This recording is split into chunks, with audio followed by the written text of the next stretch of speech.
அனைவருக்கும் வணக்கம். ஒரு வழியாக விஜய் அவர்களுடைய அரசியல் வாழ்க்கையவே முடித்து விட்டோம் அப்படின்னு சொல்லி ஒரு கூட்டம் கொக்கரிச்சிட்டு இருந்துச்சு. என்னப்பா பண்ணீங்க? எப்படி முடிச்சீங்க? பயங்கரமான அரசியல் ஏதாச்சும் பண்ணி முடிச்சீங்களா? அப்படின்னு சொல்லி கேட்டா, அதெல்லாம் இல்லைங்க. அவங்களுடைய குடும்ப விவகாரம் சம்பந்தப்பட்ட தகவல்களை வெளியே கசிய விட்டு, அதை சன் நியூஸ்ல தொடர்ச்சியாக நியூஸ் கார்டுகளாக போட்டு, பார்த்தீங்கல்ல அண்டாவெல்லாம் பேச வச்சிருக்கோம், சாக்கடைங்களெல்லாம் பேச வச்சிருக்கோம், இன்னும் 4 கஸ்மாலங்கள பேச வச்சிருக்கோம். பாரு ஒரு ப்ராடக்ட் எங்களுது எப்படி இருக்குது பார்த்தியா? இல்ல ஸ்கிரீன்ஷாட் வீடியோலாம் எப்படி வந்துட்டு இருக்குது பார்த்தியா? இப்படி எல்லாத்தையும் இறக்கி விட்டு அப்படியே அரசியல் வாழ்க்கையை நாங்கள் முடிச்சிட்டோம் அப்படின்னு சொல்லி ஒரு கற்பனை உலகத்தில் ஒரு கும்பல் வாழ்ந்துட்டு இருக்கக்கூடிய இந்த சூழல்ல களத்தில் இது என்னவாக எதிரொலிச்சிருக்குது அப்படின்றத தெரிஞ்சுக்கிறதுல எல்லாருக்குமே ஆவல். யாருக்கு? விஜய் தரப்பு கண்டிப்பா இருக்கும். மக்கள் எப்படி பார்க்கறாங்க அப்படிங்கிறது.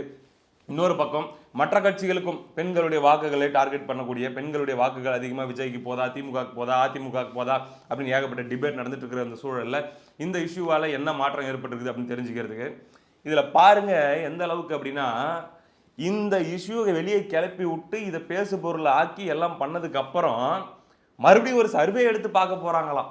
பெண்கள் மத்தியில இந்த குறிப்பிட்ட கேள்வியை கேட்டு நீங்க இதை பத்தி என்ன நினைக்கிறீங்க அப்படின்னு சொல்லி சர்வே எடுத்து பார்க்கறதுக்கான வேலைகள் எல்லாம் இறங்கி இருக்கிறாங்களாம். ஒரு தகவல் வருது. இது ஒரு பக்கம் இருக்க, இன்னொரு பக்கம் பாத்தீங்கன்னா ஊடகங்கள்லாம் போயிட்டு மக்கள்கிட்ட கருத்து கேட்பாங்கல்ல, அதை போய் கேட்கும்போது பெரும்பாலான இல்லைங்க, ஆல்மோஸ்ட் எல்லாருமே ஒரே பார்வையில் சொன்னது என்னன்னா, இது தனிப்பட்ட விவகாரம், இதை பற்றி பேசுறதுக்கு என்ன இருக்குது, அது எப்படி கரெக்டாக எலெக்ஷன் டைம்ல இதெல்லாம் வந்து வெளியே வருது அப்படின்னு சொல்லி எல்லாருமே கேள்வி கேட்குறாங்க. என்னப்பா மக்கள் எவ்வளோ தெளிவாக இருக்காங்க அப்படின்னு கேள்வி கேட்டால், மக்கள் ரொம்ப தெளிவாக இருக்காங்க.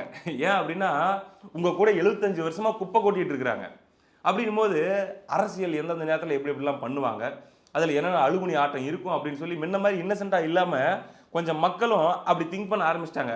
ஏன்னா நாங்களும் மக்கள் கூட ட்ராவல் பண்ணுறோம்ல, இவங்க எப்படி யோசிப்பாங்க அப்படிங்கிறத நம்ம எப்படி யோசிக்கணும் அப்படின்னு சொல்லி டிஸ்கஸ் பண்ணுறதுக்கு எங்களை மாதிரி நிறைய பேர் இருக்கோம்ல.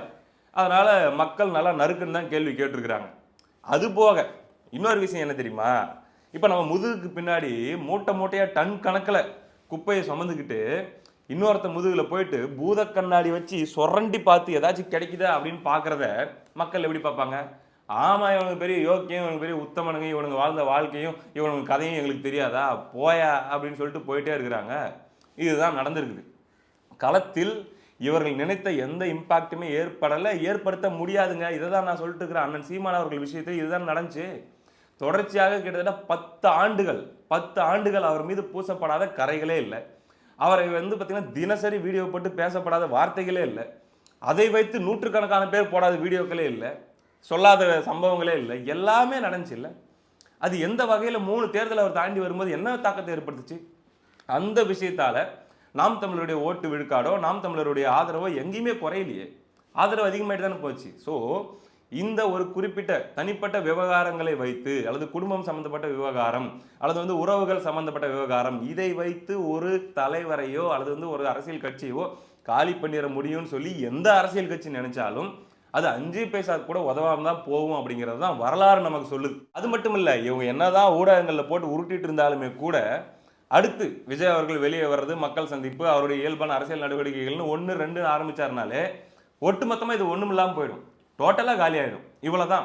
ஏன்னா மக்களுக்கு அவர்களுடைய பிரைவசியை மதிக்கிறதுக்கு தெரியுது. இங்கே இருக்கக்கூடிய சோக்கால் ஊடகங்களுக்கு, ஊடகவியலாளர்களுக்கு, மக்களுக்காக பேசுகிறேன்னு சொல்லிட்டு திரியிறவங்களுக்கு, அவங்களுக்கு இருக்கிறத விட மக்களுக்கு கொஞ்சம் கூடுதல் அறிவும் பிரைவசியை மதிக்கக்கூடிய தன்மையும் இருக்குது. ஏன்னா அவங்கவுங்க வீட்டில், அவங்கவுங்க பக்கத்து வீட்டில், அவங்கவுங்களுடைய குடும்பத்துக்குள்ளே, அவங்கவுங்களுடைய சொந்தக்காரங்களுடைய குடும்பத்துக்குள்ளே இருக்கிற இஷ்யூஸு, அதனுடைய 2 சைட்ஸு, 2 வேர்ஷன்ஸு எப்படி இருக்கும் என்று எல்லாருமே குடும்பம் நடத்துகிறவங்க தாங்க. எல்லாருக்கும் எல்லா சூழ்நிலைகளையும் புரிந்துக்கக்கூடிய பக்குவம் இருக்கிறது. அதனால இது எடுபடாது அப்படின்னு வச்சுக்கலாமே. இந்த விஷயத்துல ஒரு சில அரசியல் கட்சிகள் மற்றும் தலைவர்களுடைய நிலைப்பாடு நான் கேள்விப்பட்டேன். உண்மையிலேயே மனசார பாராட்டணும் அப்படின்னு நான் நினைக்கிறேங்க. அரசியல் ரீதியாக வீழ்த்தணும் அப்படின்னு நினைக்கிறதும் களத்தில் வேலை செய்யறதும் வேற. ஆனா தனிப்பட்ட விஷயம்னு சொல்லி கேள்வி கேட்கும்போது இவங்க நடந்து கொண்ட விதம், முதல்ல நான் கேள்விப்பட்ட விஷயம் என்னன்னா, நேற்று காலையிலேயே நமக்கு வந்தது, எடப்பாடி பழனிசாமி அவர்கள் அதிமுகவின் பொதுச் செயலாளர், அவர் வந்து அவருடைய கட்சி நிர்வாகிகள் மற்றும் பேச்சாளர்கள், அவங்களுடைய ஃபங்க்ஷனரிஸ்லாம் இருப்பாங்களே, எல்லாருக்குமே ரொம்ப ஸ்ட்ரிக்டாக சொல்லிட்டாரு, இந்த விஷயத்தில் எந்த கமெண்ட் பண்ணக்கூடாது, இந்த விஷயத்தில் யாரும் எந்த விமர்சனத்தை வைக்கக்கூடாது அப்படின்னு சொல்லி ரொம்ப ஸ்ட்ரிக்டான உத்தரவு போட்டார் அப்படின்னு ஒரு செய்தி நம்ம கேள்விப்பட்டோம். அதை தொடர்ந்து பார்த்தீங்கன்னா ஒரு ப்ரெஸ் மீட் நடக்குது. திண்டுக்கல் சீனிவாசன் முன்னாள் அமைச்சர் அவர் இருக்காரு, அவர்கிட்ட போயிட்டு மீடியா நோண்டுது, இதை பற்றி சொல்லுங்க, இப்படி வந்திருக்கு, அப்படி வந்திருக்கு, அது வந்திருக்கு, இது வந்திருக்குன்ட்டு திரும்ப திரும்ப கேட்டாலும், யோ போயான்ற மாதிரி டீல் பண்ணிட்டாரு. நடிகர் விஜயோட ஒய்ஃபு பார்த்தீங்கன்னா இப்போ செங்கல்பட்டில் வந்து ஒரு விவாகரத்து மனு தாக்கல் பண்ணியிருக்காங்க. வேறொரு நடிகையோட தொடர்பு இருக்குன்னு சொல்லி வந்து விவாகரத்து வேணும்னு சொல்லி தாக்கல் பண்ணியிருக்காங்க. ஒரு கட்சி தலைவரே வந்து இப்படி இருந்தாலும் எப்படி கட்சி தொண்டருக்கு எப்படி வழிநடத்த முடியும்? இது அவங்க தனிப்பட்ட வாழ்க்கையில் கேட்காதீங்க, அரசியல் விஷயத்த கேளுங்க, அப்புறம் உன்னைய பற்றி சொல்லுவாங்க. அது ஒரு கட்சி தொண்டரை இப்படி இப்படி இருக்கும்போது எப்படி கட்சியை வழிநடத்த முடியும்? இல்லை, இது முடிவு வந்து கோர்ட்டு வழக்குடைய தீர்ப்பு வந்தால் தான் தம்பி. அது வரைக்கும் இந்த மாதிரி விஷயங்களும் தயவு செய்து கேட்காதீங்க. அது அவங்க விஷயம். அது தனிப்பட்ட வாழ்க்கை முறையெல்லாம் வேணாம். அதே மாதிரி அண்ணாமலை அவர்கள்கிட்ட இந்த விஷயத்தை பத்தி கேட்கும்போது அவரும் மிக பக்குவமான ஒரு கருத்தை சொல்லி கடந்து போயிட்டாரு. இது மாதிரி அரசியலுக்கு வந்துட்டா இந்த மாதிரியான தாக்குதல்கள் எல்லாம் வரும், விஜய் அவர்கள் இதை கடந்து செல்ல வேண்டும் அப்படின்றத ஓப்பனா சொல்லிட்டு போயிட்டாரு. குஷ்பு அவர்கள்ட்ட கேட்கறாங்க, அவர்களும் இதே மாதிரியான ஒருத்தருடைய தனிப்பட்ட வாழ்க்கை குறித்து நம்ம கருத்து சொல்றதுக்கு ஒன்றும் இல்லைங்கன்னு சொல்லிட்டு அவங்க கடந்து போறாங்க. ஆனா திமுக முகாம் எப்படி இருக்குது அப்படின்னு நம்ம பார்க்கணும். கூட்டணி பேச்சுவார்த்தைக்கு போறாங்க அறிவாலயத்துக்கு. கூட்டணியை பேசிட்டு ஒத்த சீட்டை வாங்கிட்டு வர போறீங்க. அந்த ஒத்த சீட்டை வாங்கிட்டு வந்து வெளியே பிரஸ் மீட் கொடுக்கும்போது பார்த்தீங்கன்னா தமிமுன் அன்சாரி அவர்கள் என்ன கருத்து சொல்றாருன்னா, விஜய் அவர்களை பற்றி அவருடைய தனிப்பட்ட விவகாரத்தை பற்றி கமெண்ட் அடிச்சுட்டு அங்கிருந்து போயிட்டு இருக்கிறாரு. இதுதான் திமுக ஈகோ சிஸ்டத்துடைய லட்சணம் அப்படின்னு எடுத்துக்கலாம். சரி, திமுக ஈகோ சிஸ்டம் தான் இந்த வேலையை பார்க்குதுன்னா அவங்க மட்டும் பார்ப்பாங்களா? இன்னும் சில அல்லு சில்லுகள்லாம் அந்த வேலையை பார்க்கும்ல. திமுக எதிர்த்து சண்டை போடுற மாதிரி ஒரு ரோலை பிளே பண்ணிக்கிட்டு, ஆனால் இக்கட்டான சூழ்நிலை வரும்போதெல்லாம் கபுக்குன்னு போயிட்டு திமுக ஆதரவு கொடுக்கறதோ அல்லது டைவர்ட் பண்ணுறதோ மூடி மறைக்கிறதோ பேச வேண்டியதை பேசாமல் இருக்கிறதோ பேசாமல் இருக்க வேண்டியதை பேசுறதோ இந்த மாதிரி பல வேலைகள் பண்ணுற ஒரு கும்பல் இருக்குது இல்லை? அந்த கும்பலை கையில் பிடிக்க முடியுமா? அதுங்க வந்து சங்கு முங்குன்னு குதிக்க ஆரம்பிச்சிருச்சு. அதாவது ஊரில் இருக்கிற சாக்கடை கண்ட கருமத்தெல்லாம் மேலே பூசிக்கிட்டு இந்த சாக்கடை வந்து ஜிங்கு ஜிங்குன்னு குதிச்சுட்டு கிட்ட வரும். அப்படியே ஒதுங்கி மக்கள் வந்து எப்பா சாமி அப்படி போயிரு அப்படிங்கிற மாதிரி ஒதுங்கி போயிடணும். அதாவது இவர்களுக்கு இவருடைய குடும்ப பஞ்சாயத்தை இங்கே உட்காந்து யூடியூப்ல தீக்கிற மாதிரி உட்காந்து பேசிட்டு இருக்குதுங்க. நம்ம திரும்ப திரும்ப கேட்க வர ஒரே கேள்வி என்னன்னா, இப்போ சங்கீதா அவர்களுக்கு நியாயம் கேட்கிறீர்கள், நீதி கேட்கிறீர்கள், எல்லாமே சரி. சங்கீதா அவர்கள் உங்ககிட்ட நியாயம் கேட்டாங்களா? உங்ககிட்ட நீதி கேட்டாங்களா?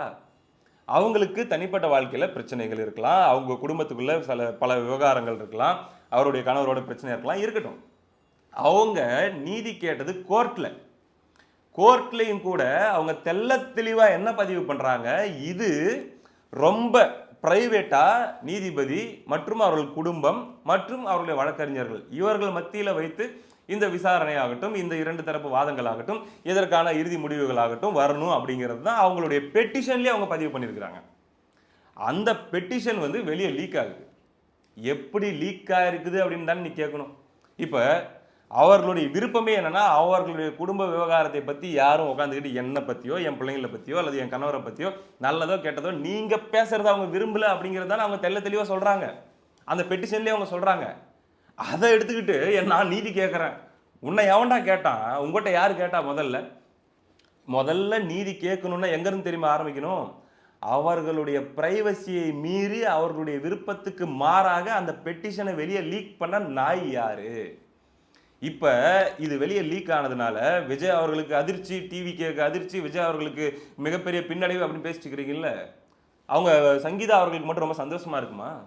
அவங்க எந்த அளவுக்கு காயப்பட்டிருப்பாங்க இது வெளியே வந்ததுக்கு. அவங்க இப்போ ஒன்றும் இல்லைங்க, உங்கள் குடும்பத்திலையோ என் குடும்பத்திலையோ அல்லது உங்களுடைய ரொம்ப வேண்டப்பட்டவங்க குடும்பத்திலையோ ஒரு பிரச்சனை இருக்குது. அது கணவரோட பிரச்சனை, மனைவியோட பிரச்சனை, அல்லது வந்து தாய் தந்தையரோட பிரச்சனை, சொத்து விவகாரம், என்ன வேணா இருக்கட்டுங்க. நம்ம இதுக்கு ஒரு சொல்யூஷன் வீட்டுக்குள்ளே பேசி முடிக்க முயற்சி பண்ணுறோம், முடியல. அடுத்து நம்ம நீதிமன்றத்துக்கு போகிறோம், இதை பேசி முடிக்கணும்னு நம்ம பார்க்குறோம். அங்கே நாம் நம்ம குடும்பத்தை சேர்ந்தவங்க, நம்முடைய நம்பிக்கைக்குரிய சிலர் மற்றும் அங்கே இருக்கக்கூடிய முறைப்படியாக நடக்க வேண்டிய சில ப்ரொசீஜர், இதை தவிர வேற யாராச்சும் இதில் இன்வால்வ் ஆகிறத நம்ம விரும்புவோமா? இப்போது நம்ம அங்கே நீதிமன்றத்துக்கு போவோம், நம்ம சம்மந்தப்பட்டவங்களுக்குள்ளே நம்ம பேசுவோம், சத்தமெல்லாம் முடிச்சுட்டு வரணும்னு தான் நான் நினைப்போம். இல்லை சொல்வதெல்லாம் உண்மை நிகழ்ச்சியில் மாதிரி உட்காந்துக்கிட்டு மாற்றி உட்காந்துட்டு தீய சக்தி மேடம் அப்படின்ற மாதிரி நம்ம பேசிகிட்டு இருப்போமா? இல்லை வந்து நல்லா ஒரு 1000 பேர் 2000 பேர் கூட்டி வச்சுக்கிட்டு கை கட்டி நின்றுக்கிட்டு நம்ம குடும்பத்தில் வந்து நமக்கு எதிராக யாரு கூட பிரச்சனைன்றவங்களோ அவங்களும் நின்றுக்கிட்டு அவங்கள நம்மளுக்கு பிடிக்காம கூட இருக்கட்டுங்க, இந்த 1000 பேர் சேர்ந்து உட்காந்து அதை பேசுறதை நம்ம விரும்புவோமா? விரும்ப மாட்டோம்ல. அப்போது இந்த விஷயம் அவங்க தனிப்பட்ட முறையில் கொடுத்த பெட்டிஷன் இப்போ வெளியே வந்து இதை பற்றி நீங்கள்லாம் அவங்களுக்காக நீதி கேட்குறேன்ற பேரில் பேசிகிட்டு இருக்கிறது அவங்களுக்கு எவ்வளோ எரிச்சலாக இருக்கும், அவங்களுக்கு எவ்வளோ மன உளைச்சலாக இருக்கும். அது புரிஞ்சிருந்தா முதல்ல வந்து இந்த விஷயத்தில் வந்து நீங்கள் விஜய் அவர்களை விமர்சிச்சோ அல்லது வந்து இவன் எவ்வளோ சைக்கோ தெரியுமா, இவன் அப்படி தெரியுமா இப்படி தெரியுமான்னு சொல்லி முதல்ல பேசிகிட்டு இருப்பீங்களாடா? இவ்வளோத்தான் அவங்களுடைய அதிகபட்ச அறிவாடா அப்படின்னு சொல்லி கேட்க தோணுது இல்லை? அங்கே ஆரம்பி அவங்களுடைய பிரைவசி அந்த இடத்துல மீறப்பட்டிருக்குது. அது வெளியே வந்த இடத்துல அதை வெளியிட்ட பெருச்சாலி யாருன்னு கேளு. அதுதாங்க பிரச்சனை. இது ஒரு விஷயம். இது புரியாம இதுங்க ஏதோ பேசிட்டு இருக்குதுங்க. என்னுடைய கணிப்பு சரி, if I am not wrong அப்படின்னா, இந்த நேரத்துல உண்மையிலேயே சங்கீதா அவர்கள் மிகப்பெரிய மன உளைச்சல்ல இருப்பாங்க. யாரால? விஜயாலயா அப்படின்னா அதுக்கும் தாண்டி இந்த செய்தியை வந்து கசிய விட்டு ஊடகங்கள்ல மிகப்பெரிய செய்தியை ஆக்கின சன் நியூஸ் மேல, இதை எடுத்துக்கிட்டு வீடியோக்கள் போட்டுக்கிட்டு மிகப்பெரிய அளவில் அவங்க குடும்ப பஞ்சாயத்தை பேசிட்டு இருக்கிற கும்பல்கள் மேல இப்போ வரைக்கும் நம்ம இந்த விஷயத்தை பத்தி என்னென்ன யார் யார் பேசுறாங்களோ அவங்களுக்கு பதிலடி தான் கொடுத்துட்டு இருக்கிறோமே தவிர, விஜய் அவர்களையோ சங்கீதா அவர்களையோ ஒரு சின்ன அளவுல கூட நம்ம எந்த இடத்துலையும் ஜட்ஜ்மெண்ட் பண்ணி பேசவே இல்லை. அவங்களுடைய தனிப்பட்ட விவகாரம் அப்படிங்கிறத நம்ம தொடவே இல்லை. ஆனா மற்றவன்லாம் என்ன பண்ணிட்டு இருக்கிறான்? அவன் ஜட்ஜ்மெண்ட்டை பாஸ் பண்ணிட்டு இருக்கிறான். அப்படிப்பட்ட எல்லார் மேலையும் நிச்சயமாக அவர்களுக்கு இந்த நேரத்தில் மன உளைச்சல் இருக்கும். உங்களால தான்டா அவங்களுக்கு மன உளைச்சல் இப்போ இருக்கும். உங்களால தான் இருக்கும். அவங்க பிரைவசியை நீங்க தான்டா மீறி இருக்கிறீங்க. இதான் உண்மை. ஆனா உட்காந்துக்கிட்டு இங்க ஏதோ நீதி கேட்குற மாதிரி பேசிட்டு இருக்கிறீங்க. ரைட்டு, 2 நாளா நீதி கேட்டு இருக்கிறீங்க. இங்க இதே நேரத்தில் ஒரு செய்தி, 2.5 வயசு குழந்தை ஒருத்தன் வந்து பாலியல் ரீதியா ஒரு திமுக ஒரு நிர்வாகி ரொம்ப மோசமா கொலை வரைக்கும் அது போயிருக்கு அப்படின்னு சொல்லி செய்திகள் வருது. 75 நாட்கள் அரெஸ்ட் பண்ணவே படலை அப்படின்னு செய்தி வருது. அதை நேஷனல் மீடியா விவாதிக்குது. NDTVல வந்து அது பிரேக்கிங் நியூஸ் ஆகுது. எப்படா நீங்க பேச போறீங்கன்னு ஒரு கேள்வி வருது இல்ல? அதை பத்தி எதனா ஒரு வீடியோ, அந்த ஒரு செய்தியை பத்தி பேசுறது பேச மாட்டீங்க. ஏன்னா சம்பந்தப்பட்டவன் திமுக காரன். கேட்டா அதுக்கு ஒரு விளக்கம் வச்சிருக்காங்க. என்னன்னா, அதான் அரெஸ்ட் பண்ணிட்டாங்கல்ல, கைதே பண்ணிட்டாங்க, இதுக்கப்புறம் அதை பத்தி பேசுறதுக்கு என்ன இருக்குது? அப்படியா? சரி, இதே மாதிரியான ஒரு விஷயத்துல ஒரு தாவேகாரன் இன்வால்வ் ஆகி மாட்டியிருந்தான்னு வச்சுக்கலாம் ஒரு உதாரணத்துக்கு. அதான் அரெஸ்ட் பண்ணிட்டாங்கல்ல, அதை பத்தி பேசுறதுக்கு என்ன இருக்குதுன்னு சொல்லி கடந்து போயிருப்ப நீ, ஒதுங்கி போயிருப்பீங்க. நீங்க உருண்டு புரண்டிருக்க மாட்டீங்க. சரி, இப்போ திமுக காரனை கைது பண்ணிட்டாங்க இந்த விஷயத்துல, ரைட்டு. இது வரைக்கும் கைதானவங்க, சஸ்பெண்ட் ஆனவங்க அப்படின்னு சொல்லி ஒரு பெரிய லிஸ்டே இருக்கும்ல திமுக சார்பில் இந்த ஆட்சி அதிகாரத்தில் இருக்கிறவங்கள. அவங்கள எத்தனை பேர் வந்து தண்டனை அனுபவிச்சாங்க, எத்தனை பேர் பெயிலில் வெளியே வந்தாங்க, எத்தனை பேர் சஸ்பென்ஷன் கேன்சல் ஆகி மறுபடியும் கட்சிக்குள்ளே போனாங்க அப்படின்ட்டு ஒரு லிஸ்ட் எடுத்து பார்க்க முடியுமா? அழுத்தம் கொடுத்தா தான்டா, கைதே நடந்தாலும் கூட தொடர்ச்சியாக பேசி அழுத்தம் கொடுத்தா தான் நீதி அப்படிங்கிறது பல நேரங்களில் நிலைநாட்டப்படுகிறது. பல நேரங்களில் அதை எடுத்து பேசுற NDTVக்கெல்லாம் மூளை கிடையாது. ஏன்னா அரெஸ்ட் பண்ணிட்டாங்க, அதுக்கப்புறமும் பேசிட்டு இருக்கிறான் மூளை இல்லாம.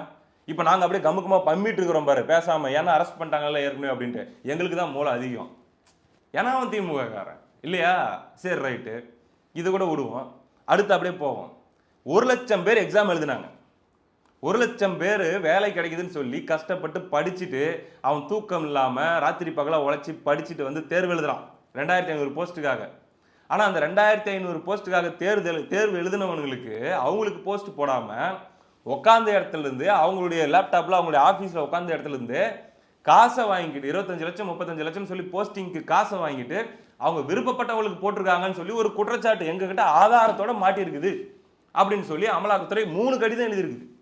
உயர்நீதிமன்றம் FIR போடுன்னு சொல்லி உத்தரவும் போட்டுருச்சு. இப்போ வரைக்கும் FIR போடல. ஆளுங்கட்சியுடைய ஒரு அமைச்சர் மீது இருக்கக்கூடிய குற்றச்சாட்டு ஆயிரக்கணக்கான கோடிகள் இருக்கக்கூடிய குற்றச்சாட்டு. டைரக்ட்லி மக்களுடைய வாழ்க்கை சம்பந்தப்பட்ட விஷயம். டைரக்ட்லி மக்கள் ஏமாற்றப்பட்டிருக்கிற, வஞ்சிக்கப்பட்டிருக்கிற ஒரு விஷயம். உத்தரவு போட்டுச்சுல உயர்நீதிமன்றம். அதை பத்தி இந்த சாக்கடைகள் அண்டாக்கள் ஏதாச்சும் வீடியோ போட்டுச்சா பாருங்க? இருக்காது. வாயை திறந்திருக்க மாட்டாங்க. ஏன்னா அது திமுக. ஆனா நாங்க திமுக எதிர்ப்பில் சமரசம் கிடையாது. இவ்வளத்தாண்டா நீங்க எடுத்து பேசலாம். இந்த மாதிரி கொஞ்சம் அப்படியே ஒன்னொன்னா ரிவர்ஸ்ல போனா போயிட்டே இருக்கும். வேணாம், அசிங்கமா இருக்கும், வேணாம். அது இல்லாம நிறைய பேர் நம்மளை வந்து பார்த்தீங்கன்னா பர்சனலாகவும் நம்ம கிட்ட ரிக்வஸ்ட்டும் பண்றாங்க. விடுப்பா, எலெக்ஷன் முடிகிற வரைக்கும் கொஞ்சம் முடிஞ்ச வரைக்கும் தவிர்த்துட்டு போயிட்டு, அதனால தான் பேரை கூட சொல்லாம அப்படியே பேசி தவிர்த்துட்டு போயிட்டு இருக்கிறேன். எலெக்ஷன் முடிகிற வரைக்கும் தப்புலாம் இருக்குதான் செய்யுது, கொஞ்சம் எலெக்ஷன் முடிகிற வரைக்கும் கொஞ்சம் அமைதியாக விட்டுறலாம்ப்பா. பல பேர் நாங்கள் வந்து பல ஆசைகளோட பல கனவுகளோட நாங்கள் வந்து செயல்பட்டு இருக்கிறோம், விடு அப்படின்னு சொல்லி அன்பாக கேட்குறாங்க. அப்படிங்கும்போது சரி, அவங்களுக்காக வச்சு இதை அப்படியே ஒதுக்கி விட்டு போவோம் அப்படிங்கிற மாதிரி தான் நமக்கு பல விஷயங்கள்லாம் கேட்கணும்னா 100 கேள்வி நாக்கப்படுங்கிற மாதிரி 100 விஷயத்தில் கேட்கலாம். அவ்வளோ இருக்குது. எல்லா கேவலங்களையும் மக்கள் பார்த்துக்கிட்டு தான் இருக்கிறாங்க. தெள்ள தெளிவாக அவங்களால வடிகட்டி பார்க்க முடியுது. யார் திமுக எதிர்ப்பில் உண்மையாக இருக்கிறாங்க, யார் திமுக எதிர்ப்பில் சமரசம் இல்லாமல் இருக்கிறாங்க, யார் திமுக கூட அண்டர்ஸ்டாண்டிங் வச்சுக்கிட்டே திமுகவை எதிர்க்கிற மாதிரி சில விஷயங்களில் மட்டும் சவுண்டு கொடுத்துக்கிட்டு சில விஷயங்களில் அடக்கி வாசிச்சுக்கிட்டுலாம் பண்ணிட்டு இருக்கிறாங்க. எல்லாத்தையும் மக்கள் பார்த்துட்டு தான் இருக்கிறாங்க. ப்ரூட்டல் எக்ஸ்போஸ் அப்படிங்கிறது நடக்கும். ப்ரூட்டல் தீர்ப்பு அப்படிங்கிறது நடக்கும். நடக்காமலாம் இருக்காது, கண்டிப்பாக நடக்கும். பாருங்கள், அடுத்த வீடியோவில் சந்திப்போம். நன்றி.